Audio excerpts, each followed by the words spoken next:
Welcome, everybody, to this episode of Beyond the Crucible. I'm Gary Schneeberger, the co-host of the show and the communications director for Crucible Leadership. And you have clicked play on, we hope before we're done, you will click subscribe to a podcast that focuses on what we call crucible experiences. Crucible experiences are those moments in our lives that are painful, that can feel like they knock the wind out of our sails, that can change very realistically, very truly can change the trajectory of our lives. But here's the good news. We talk about them here on Beyond the Crucible, not so that we can gather around the campfire and swap war stories. We talk about them for the very reason the show is called Beyond the Crucible, to help us all, you and us, move beyond those crucible experiences, learn the lessons of them, and chart a course for a new period in our lives that we hope that we aim to lead toward what we call here a life of significance. And we'll talk more about that as we go along. But for the time being, let's welcome in the host of the show and the founder of Crucible Leadership, Warwick Fairfax. Warwick, welcome. Hey, Gary, great to be here. So, listener, we have a fun episode today, and we're not exactly sure what to call the episode. Warwick sort of thought it up, and we talked about it. And when we did, we sort of just put the name GOAT syndrome on the show. GOAT as in greatest of all time, a common discussion in the sporting world. Who's the greatest quarterback, basketball player, tennis player, football player of all time? So Warwick and I just sort of threw out GOAT syndrome. We were going to call Warwick's blog something about GOAT syndrome, and one of our team realized that there's actually something that's a syndrome involving farm animal goats. So we didn't want to call it that. So we're not exactly sure what we're going to call it. I came up with this morning while I was, getting ready. Let's call it, we shouldn't be goat roping, right? We shouldn't be trying to rope in and lasso being the goat. That's not necessarily a great thing, but we will unpack in this conversation why sort of a single-minded pursuit of being the GOAT, the greatest of all time, is not necessarily the wisest thing for your life. And Warwick, what are your initial thoughts on why that's true? Why pursuing GOATdom is not necessarily the wisest course of action for us? As we'll unpack more, the challenge with, trying to be the GOAT or GOAT syndrome, so to speak, is you get your identity wrapped up in achieving that. And even if you're the greatest of all time at one point in sports or even in life, the challenge is your chances of staying there. I mean, it's not always that high. Some people will retain that position forever, but in many cases they won't. So it's sort of an ephemeral goal that risks being beaten by somebody else. Everybody wants to be the best in whatever their field is. And so having your whole sense of identity being wrapped up in the greatest of all time in sports or some field of endeavor, it's a slippery slope that, your sense of self and identity could be shattered. It's a goal that is probably not sustainable, at least in terms of your inner sense of self-worth and psyche. And this would probably be a good time to sort of begin the discussion by saying what we're not saying. And we're not saying, I don't think, right? We're not saying that you shouldn't try to be the best you can be. You shouldn't aim for being the best you can be, but being the best you is different than being the best them. In other words, the idea of a GOAT is to be the best of like everybody who ever lived or everybody who ever played this game or did this profession. And that can be unhealthy. Trying to be a better you, working hard to be the best you can be, that's a good thing. But wrapping your identity up in being the best who ever did X, Y, Z, or Q can cause some problems down the road. Yeah, absolutely. I mean, it's nothing wrong with striving to be the best in whatever your field is. Having your identity being wrapped up in being the best of all time in your, environment, your profession, or even having your identity being wrapped up in achievement, in goals, that's, trying hard is good. Realizing your whole sense of self and persona is not about what you do. Who you are is a lot more than achievement. And that's really at the root of GOAT syndrome, if you will, is getting your identity wrapped up in achievement, whether it's the Right. greatest of all time or being the best. So that's the subtle thing, which we'll unpack more as we go on. Right. So if you're out there goat roping, if you're trying to be the goat, that's where the problems can come in. And it's Indeed. fascinating to me as we talk about this. So many times in life, some of the best analogies we can make to a situation that we face in our day-to-day lives is through the sporting world, right? And the term GOAT tends to be used mostly in sports. People will argue incessantly, and there are talk show careers that are made on who is the GOAT in football, who is the GOAT in golf, who is the GOAT in tennis, in hockey, in highlight. I mean, it's who is the GOAT in whatever the sport is. That tends to be where the conversation starts, and that's helpful to discuss in order to see how difficult it can be to, one, establish who a GOAT is, and two, to stay there, and how that can sort of knock us off our feet as we talk about as a crucible experience. Yeah, absolutely. And three that, we'd really discussed was in golf, football, and tennis. And part of the impetus for this discussion was the recent tragic car accident that Tiger Woods had in California. Right. And, he was chasing Jack Nicklaus's record of 18 major golf championships. Tiger Woods was at 15. Tiger's now 45, which is getting a little old, frankly, to win golf majors. I think Jack Nicklaus won his final Masters at Augusta at 46, I think. So it's, it's not impossible with modern fitness, but it's tough. It was always going to be tough. And, Tiger's definitely had his challenges physically and otherwise. But then this car accident on top of that, which shattered his lower legs, it just made you think, oh my gosh, it was tough before. It's even tougher now. And so everybody, including me, just felt so badly for him about what he went through. And we all hope he can come back and win more majors. But, nobody knows exactly where his thinking is, but it's got to be tough. I mean, he's got to be thinking Jack Nicklaus's record, love to beat it. And, the morning after the whole car crash, it's got to be, oh my gosh, now what? So that's kind of was in my mind. And then you have others. Tom Brady recently won his 7th Super Bowl. This last one with Tampa Bay before, as we know, it was with New England. And that is, by the way, let me just add this, his 7th Super Bowl, just to put that in perspective, there have been 55 Super Bowls. 13% of all Super Bowls that have been won by one quarterback. That is just astounding to me. And that is one of the reasons why people throw the word GOAT around when they talk about Tom Brady. Yeah, I mean, obviously you've got Joe Montana and Terry Bradshaw with 4 Super Bowls, and not having grown up in this country, you would know better than I do, Gary, about this. Some people would look at Joe Montana's stats, but certainly Tom Brady certainly has a right to be in the mix of being called the greatest of all time, if not, lay claim to it. And winning 7 is not going to be the easiest, and he's still going. It's not going to be the easiest record to break, but who knows? In tennis, which all Australians love tennis, there we have a real active discussion about who the greatest of all time, and is a potential changing of the record.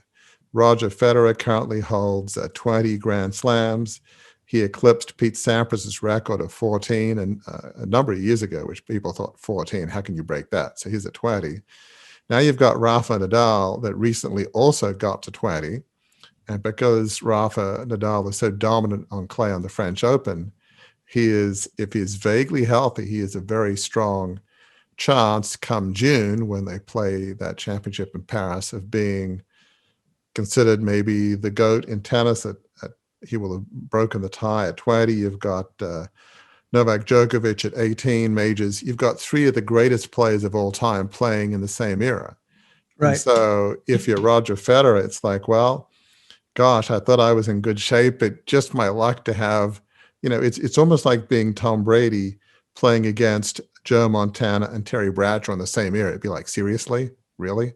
Not that Right. it's easy now, but it's that kind of a deal. But so, the point of those analogies is being the GOAT is ephemeral. Roger Federer is considered the second greatest player on clay in some ways, but it keeps getting beat by Rafa Nadal, so it doesn't matter when it's clay. Right.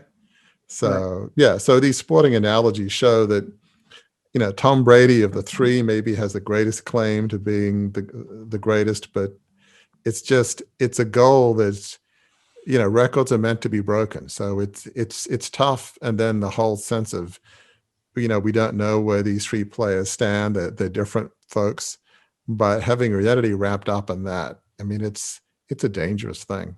Right. And to the point that you just made about it being ephemeral, I've got a statistic sheet here in my hands.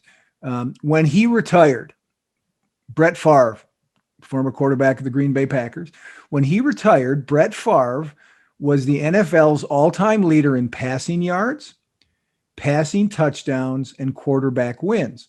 So, that's goatish statistics, right? Yeah. He's been retired for more than a decade. He's been retired a while now. Now Brett Favre is the NFL leader in most times sacked, most career interceptions, and most fumbles.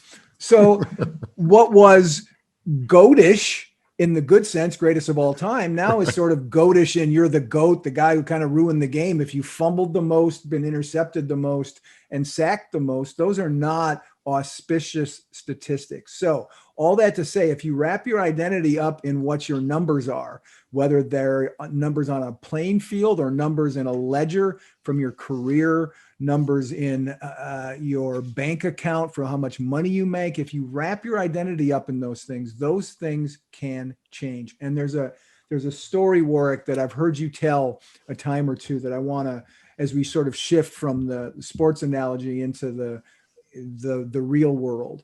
I've heard you say on a couple of occasions, and you write about it in your book, Crucible Leadership, Embrace Your Trials to Lead a Life of Significance, coming out this October from Mount Tabor Media. You say in the book, and I've heard you say before, that while you were going through the period where you were the heir to the family media dynasty, you were told by family members, by your parents, that you had the ability, you could be, if this goes right, Warwick, if your running of the company goes the way it could go, with your experience at Oxford and at Harvard Business School, with the way you've prepared yourself for this, you could be not just a great leader of the company, you could be one of the great Fairfaxes, perhaps the greatest Fairfax since the founder of the company, your great-great-grandfather, John Fairfax. That had to have been a lot to live with.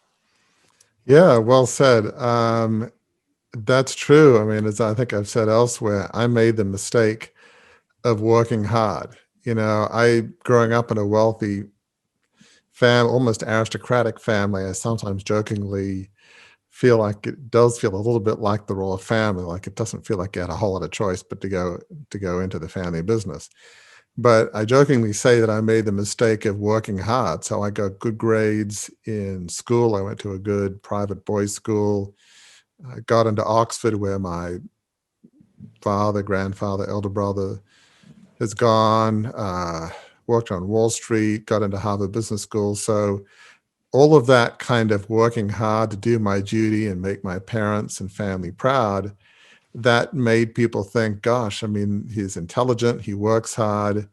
Could he be, one of the great Fairfaxes since the founder, John Fairfax? And so while humility is very important to me, that sense in my mind, I think it started affecting me in the sense, gosh, maybe I could do a whole lot of good for Australia. Maybe my name would be known generations to come. The thought did creep into my brain. And then you had some people around the time of the takeover, well-meaning believers say, gosh, we've been praying for God to raise up somebody in the heart of the media for 20 years or more, and you're an answer to prayer. Gosh, Yeah. I could be one of the greats since John Fairfax. I'm an answer to prayer. I could have an impact on my country. It starts, even somebody like me, where humility and faith is so important, it starts seeping into your psyche and consciousness, so that when the whole 2 billion plus takeover ended, it's like, well, now what's my mission?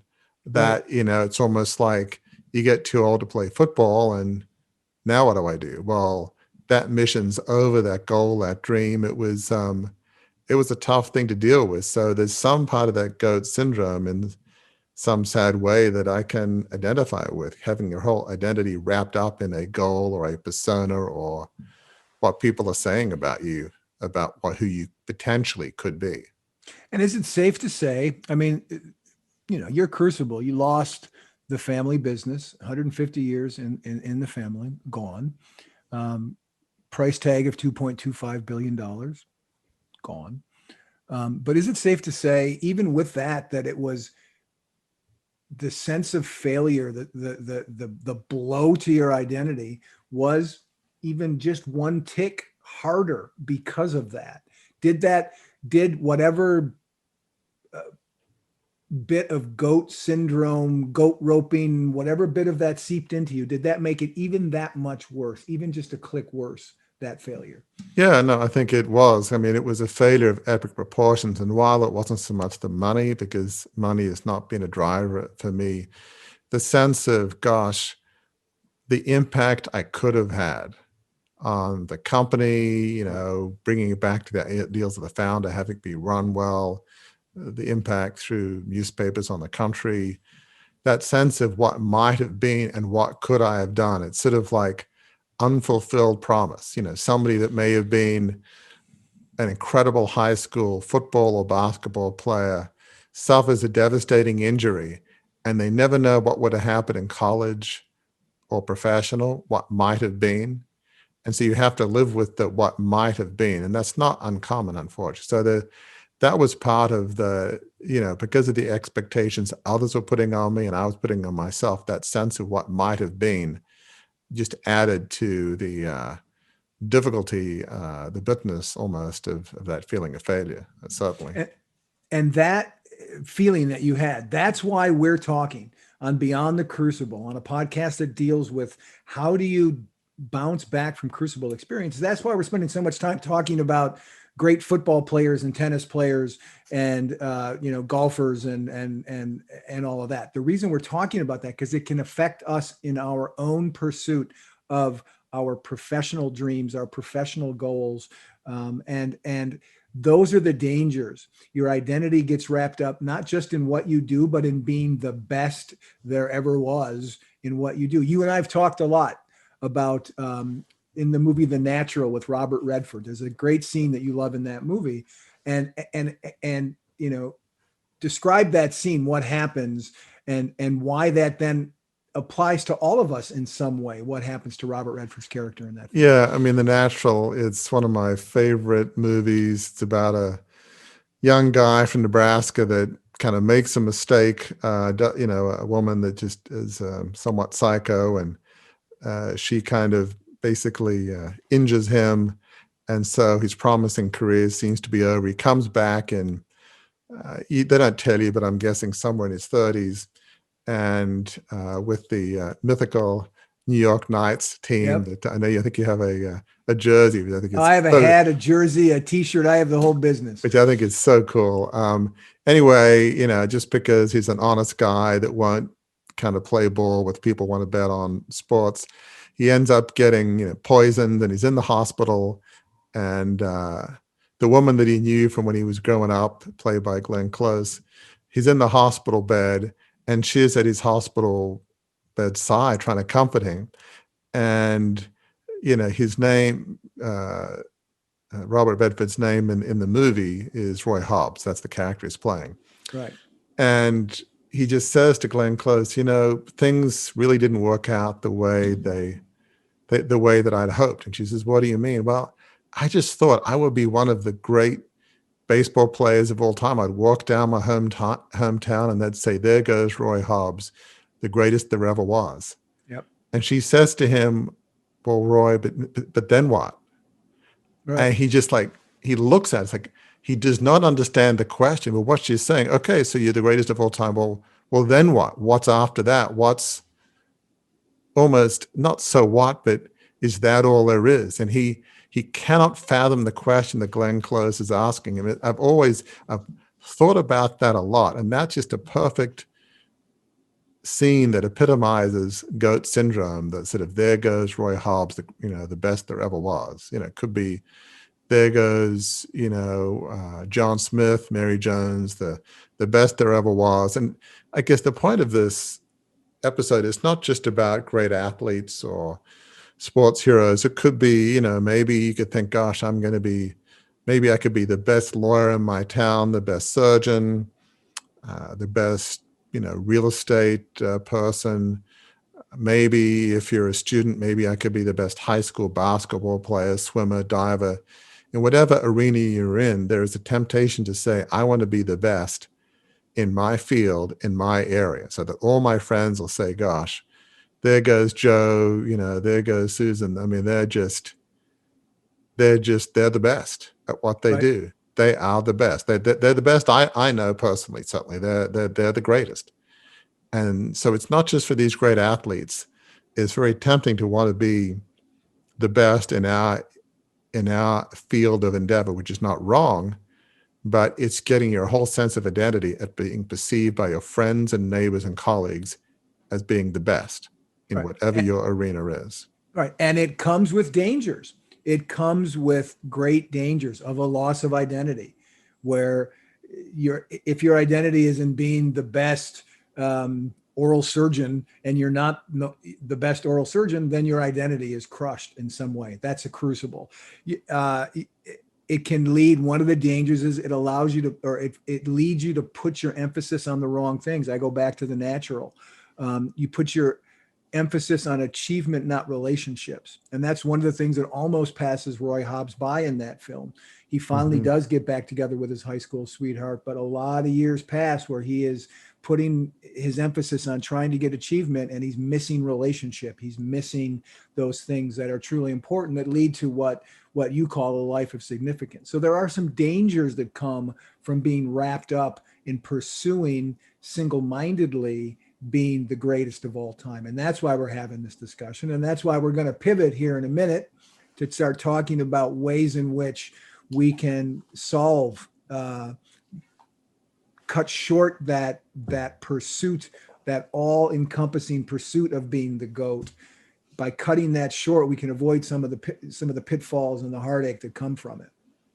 Absolutely. I mean, I think it's really two things. One is trying to avoid the pitfalls of getting into the GOAT syndrome, but then sadly others, me to a degree, will have times in which maybe I wasn't ever the GOAT perhaps, but I guess I had my expectations of trying to make a great contribution to the company and the country.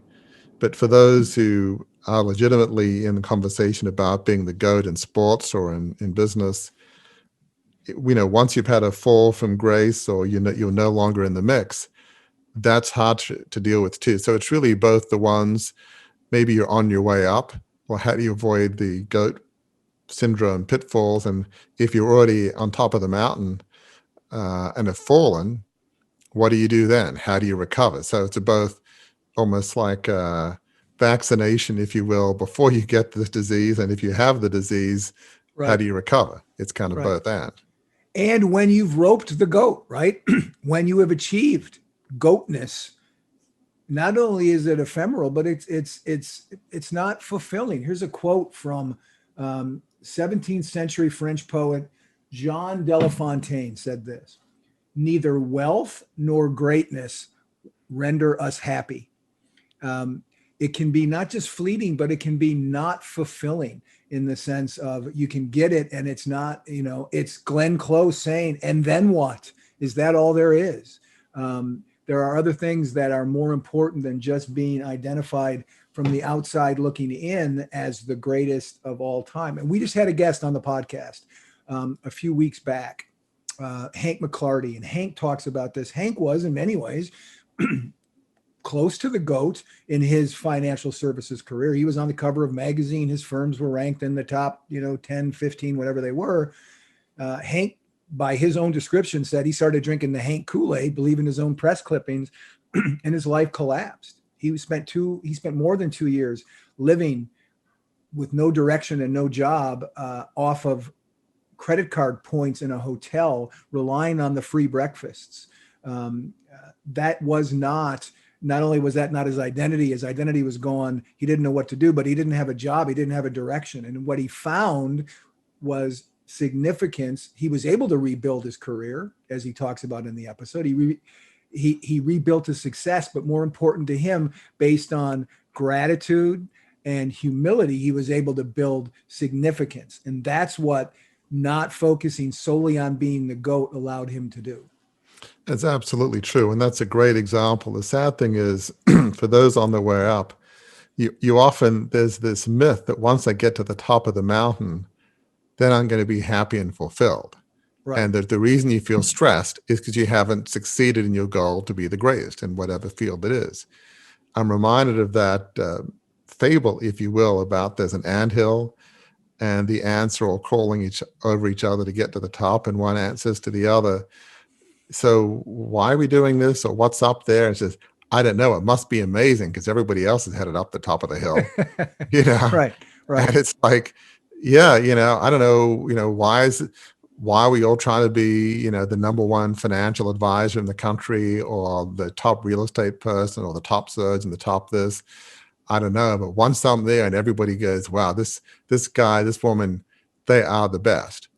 So, you want to realize that that's ephemeral, because sometimes you might be spending your whole career to get there, and you'll get there later in life. And by then, I wouldn't say it's too late to turn, but your years to change the whole legacy deathbed experiences we talk about, there won't be as many. That's almost the worst case scenario, is reach the peak of success in business or in some other field when you're over 50, over 60. Because, you spent your whole life chasing being the GOAT, and it's like, well, now what? So, avoid that. And this is a danger, because we haven't talked about this in advance. We haven't talked about it since you first brought it up. But you mentioned one time when we were going through some stories to film a video for Crucible Leadership about some retirement community somewhere, where there were all these people who had these great careers, and they were just so unhappy, right? Am I remembering that right? Yeah, you're right. I think it was outside of Denver, a bunch of, wealthy folks, and they'd achieved success, but now they're in some retirement home, and it's like, well, now what? I mean, I know you've probably mentioned it later. You've mentioned before about the whole headstone deal. It's like, what do you want your legacy to be? And when you're on your deathbed and you're thinking about what people are going to say at your funeral, it's typically not, oh, Joe, Mary, they were the wealthiest, the most successful, the best athlete, the best this. That's not how you're going to want your family and friends to remember you. It just is not. It's ephemeral and it's fleeting. It's ephemeral and it's fleeting. And and that's why significance is neither of those things. Significance is not ephemeral. It's not fleeting. So how do we, those of us who are listening here today, how do we avoid the pitfalls? How do we solve, what's the solution to being so wrapped up in pursuing GOATness that we end up falling victim to its more insidious aspects? What are some keys to how we can avoid those things happening to us? I think the first one is, don't focus solely on records. I mean, records can't be a benchmark of how we're doing, especially in sports, wins, losses, stats.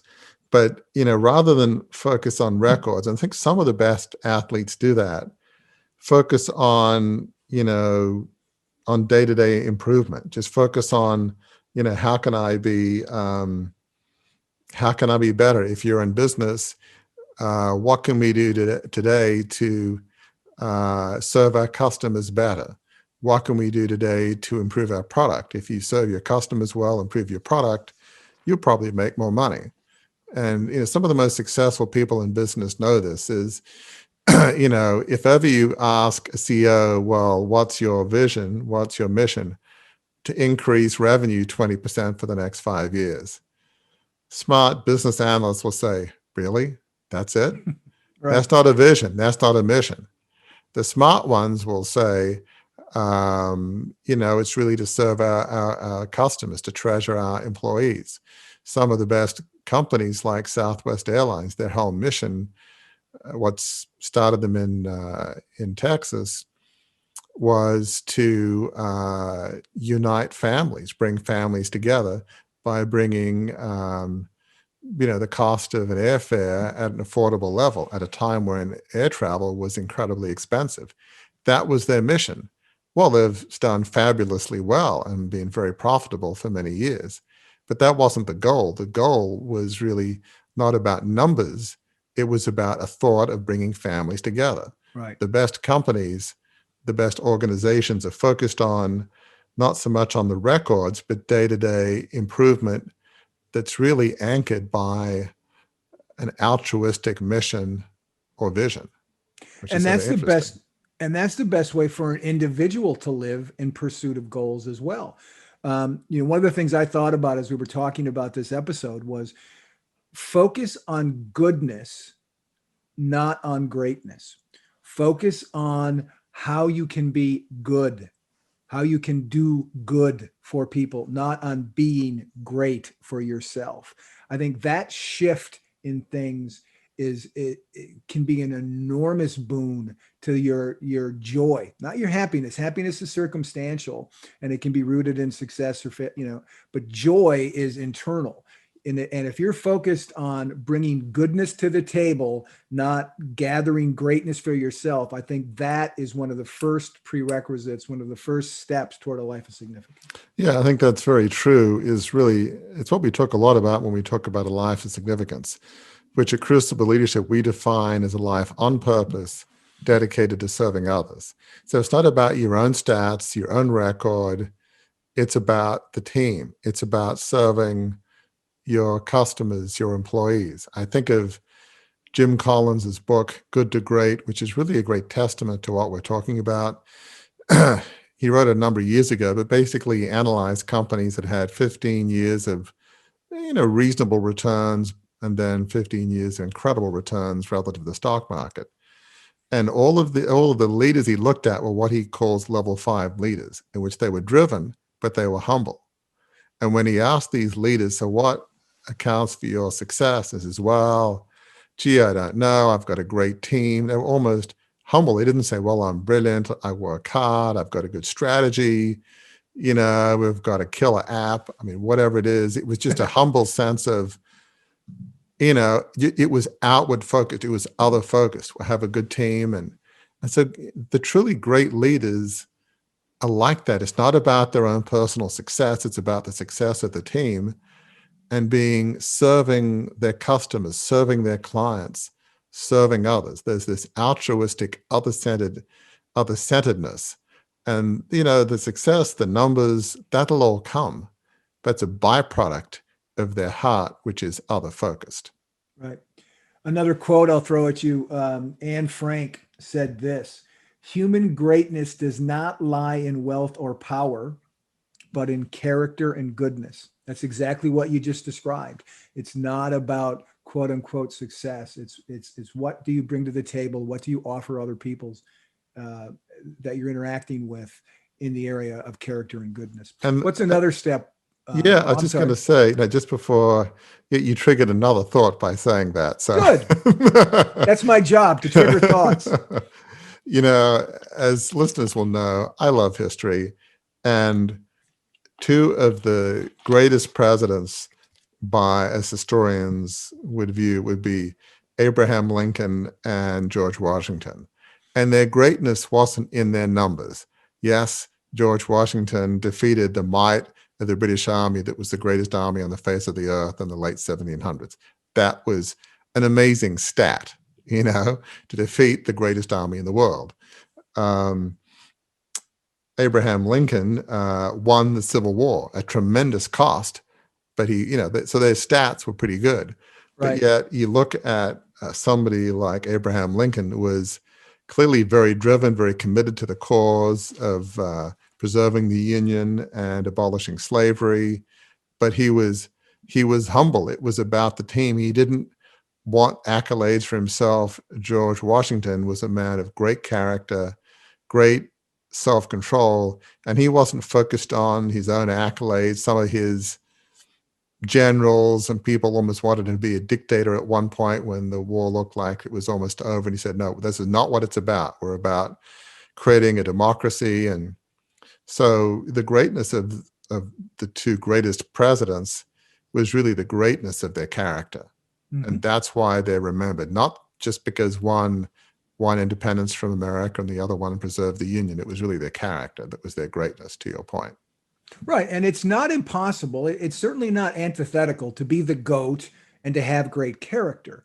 But if you're caught up in pursuit of GOATness, if you're caught up in pursuit of being the GOAT, sometimes you can take your eye off the ball, to go back to the sports metaphor, to take your eye off the ball of character. And that's what our guest last week, Hank McClarty, talked about. He was pursuing success, and he lost some of his character, he lost some of his integrity, he lost some of his humility, and that cost him dearly.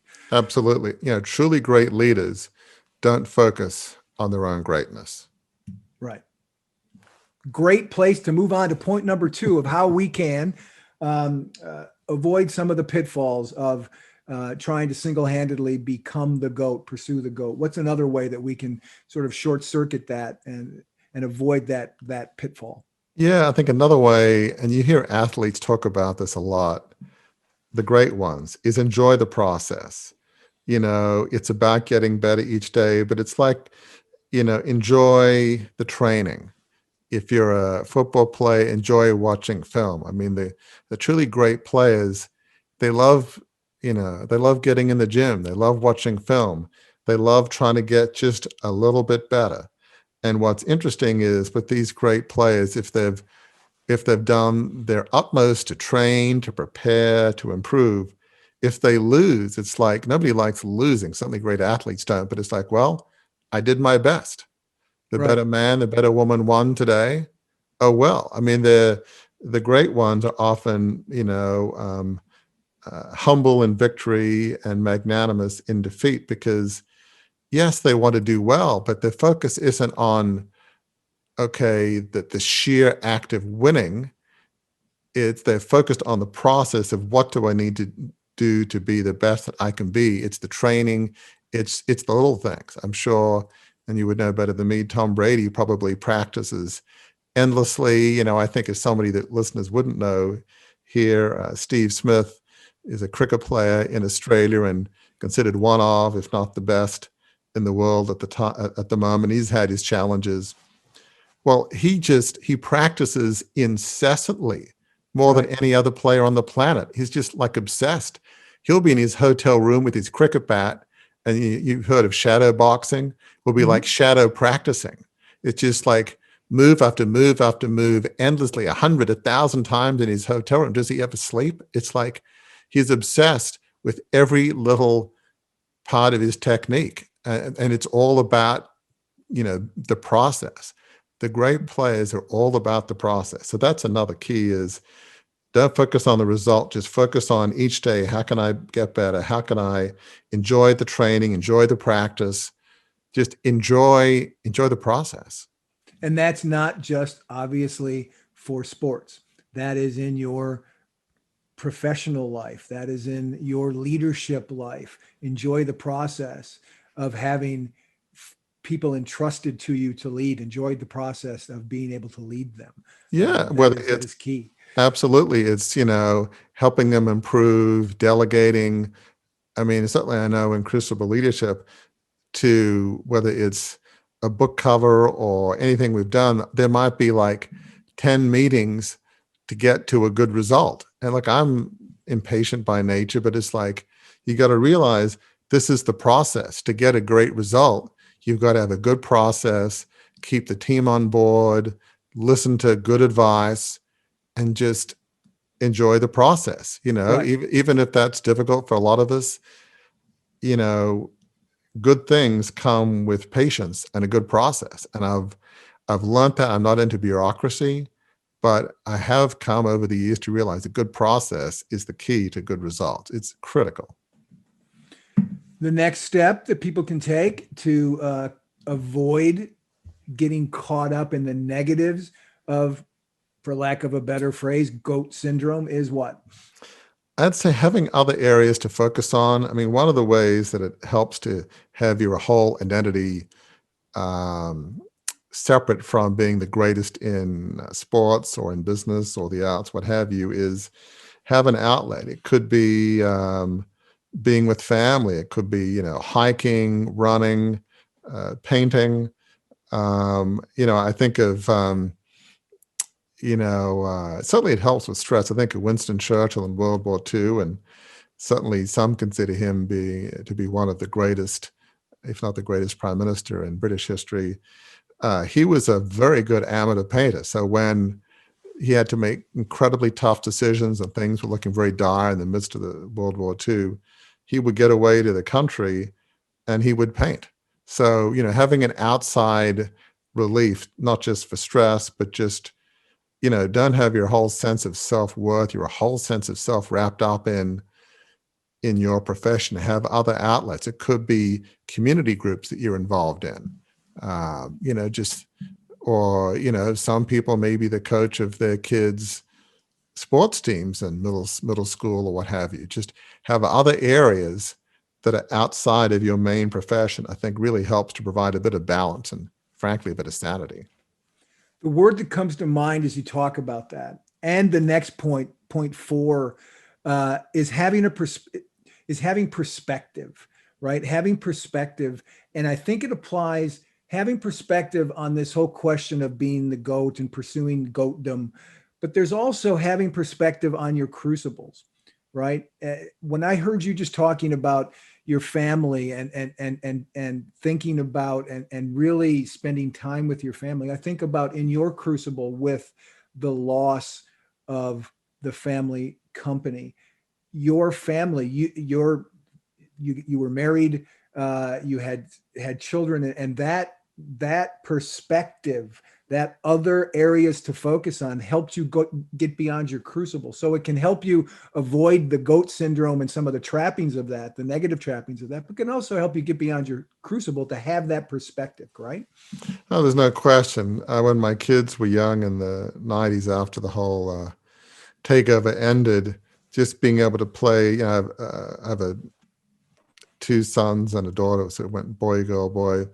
With my oldest son, in those first few years, being able to throw a baseball or kick a soccer ball or just the simple things of life, it just was immense joy. When I was working in the aviation services firm, and I'd come home from work, and like a lot of dads and moms would appreciate, they're looking in the window of a house and you're walking down the path to the front door and it's like, Daddy's home, and they kind of run up to you and give you this massive hug. I mean, it's like, it just gives you a perspective. They don't care that, gosh, Daddy's lost this $2 billion company.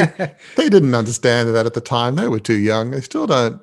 It's hard for them to relate to too much, even though they're in their 20s. But those simple things about being able to play with your kids. I remember one year when my oldest son was 10, I co-coached his soccer team, and coaching sports is not really my gifting, but they were desperate and needed somebody. And, right. So you kind of, I don't know, do what you need to do. And it was okay. It's just not the sweet spot of my giftedness, but all those things with my young kids at the time, it just gave you a perspective that they didn't care about all that stuff that I was involved in. And it just those simple things in life, being able to play with your kids, taking a walk in nature. It's like, it gives you a broader perspective than on just on what than everything being thought of what you do.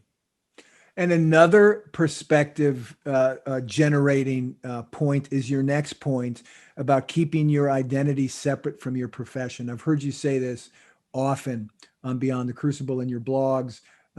Why is that so important to stave off some of the negative consequences of pursuing at all costs being the GOAT? It's so easy. We're all human, unfortunately, and it's so easy, especially if you start doing well. Think maybe I am the best basketball player or the best real estate person or the best surgeon, and let's say you get some awards in magazines, top surgeon in Maryland and Wisconsin and Illinois, or, there are professional publications that come out and your name is there. You one of the best. And that's tough. And so you have to realize who you are is not about what you do. It's really more rooted, as we say in Crucible Leadership, in who you are as a person, your inherent value. We believe that, I think of Psalm 139, which says, we are beautifully and wonderfully made. Just as human beings, we have inherent value and worth that has nothing to do with what we do. I'm fortunate to have a wonderful wife, and she loves me not because of what I do, but because of who I am. And even in those first few years after the takeover, that never wavered. Now, I realize we're not all blessed. We all have different family situations, but that helps you realize, who I am is not wrapped up in John Fairfax on some takeover. It's more wrapped up in who I am as a person. And so that's really key is, you are so much more than your success in your profession. You are so much more than that. You have intrinsic value as a human being in terms of your character and who you are. That's really the most important thing that people have to really get their head around is, you have value in yourself. I almost think sometimes when people achieve, it's because they have an inherent feeling of lack of self-worth. I don't know that this is always true, but it can be an inherent, maybe a little bit of sense of worthlessness, or like, you should value who you are as a person. If you do that, it will make, the fall from the pinnacle, which is maybe not inevitable, but records are meant to be broken. It'll make it easy if you see yourself as having value as a human being. Yeah. Some of it might be tied to, you have to prove yourself worthy, right? You have to prove yourself worthy. Right. So you accumulate this record, you do this thing, you do that thing, and that becomes who you are. I want to run a real-time experiment here. We have not talked about this, but you just said something when you were talking about keeping your identity separate from your profession, about accolades that came in. And we just went through a process. Again, I mentioned earlier that your book, Crucible Leadership, is coming out in October. And one of the things we did on your book is we gathered endorsements from all a wide swath of folks, people we've had on the podcast, people who are business leaders, people who are theologians, people who are business school professors and business school educators, and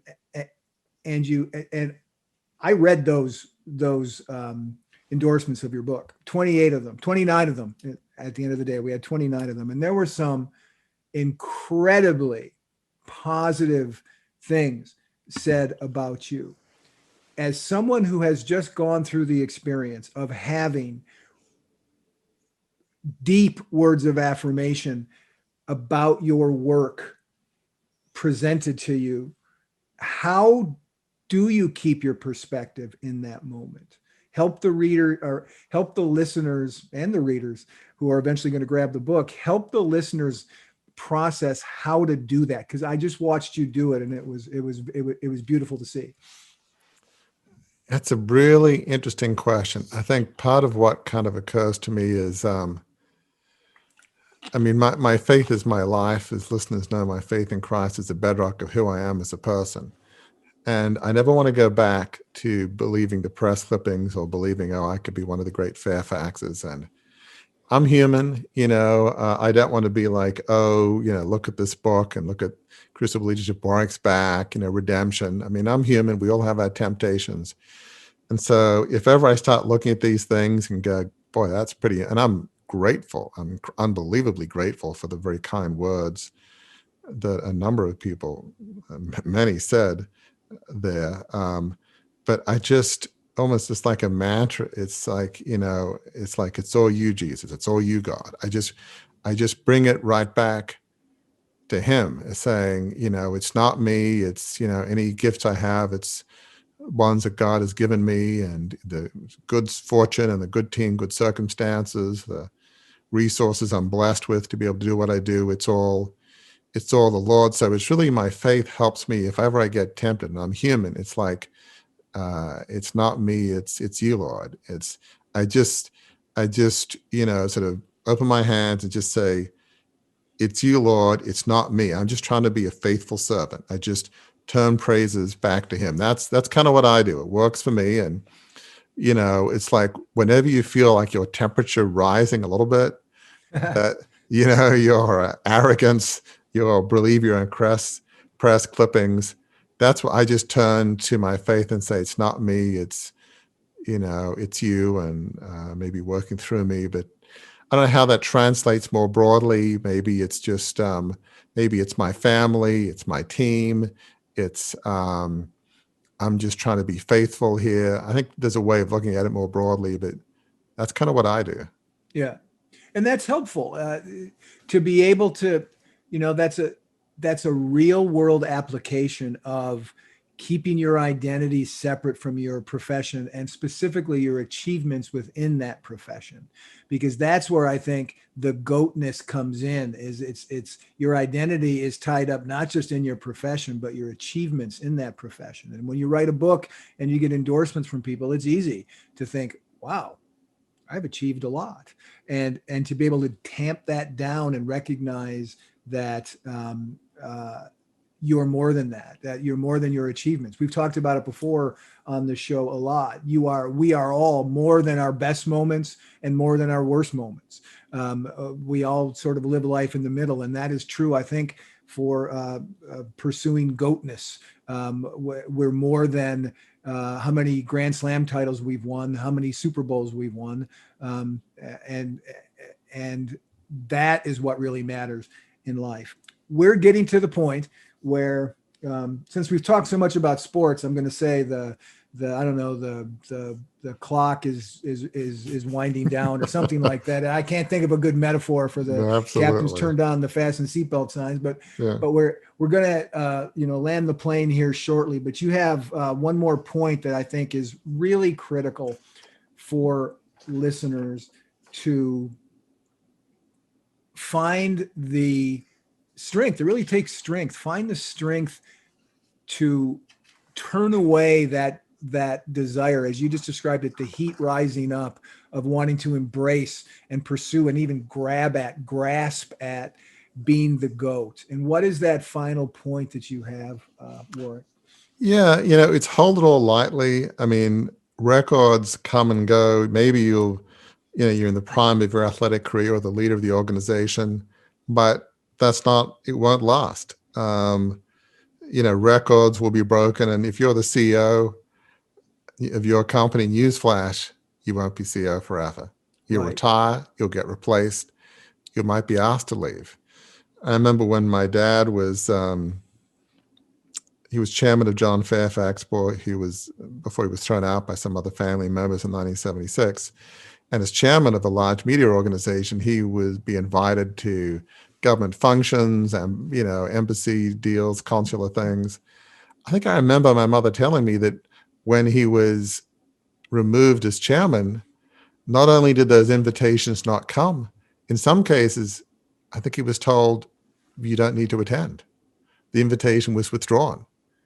That does happen. And unfortunately, anybody that's been in some area of success, there might be some have experienced that. Well, you've got to hold all these records lightly. Of the three people we spoke about, one of the folks I most admire because I love tennis is Roger Federer.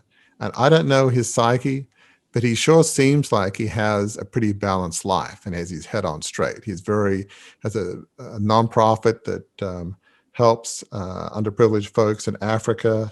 He has a young family. I want to say he's 2 sets of twins, which is kind of crazy. I think he actually blew his knee out one time helping bathe his kids and took him out for 6 or 9 months. Well, Wow. if you're going to blow your knee, that's probably not a bad way of doing it, right? Absolutely. Just service to your kids. And, recently he was asked, because he's tied with Rafa Nadal, is undoubtedly probably going to beat him in that record in the next few months, what he thinks of it all.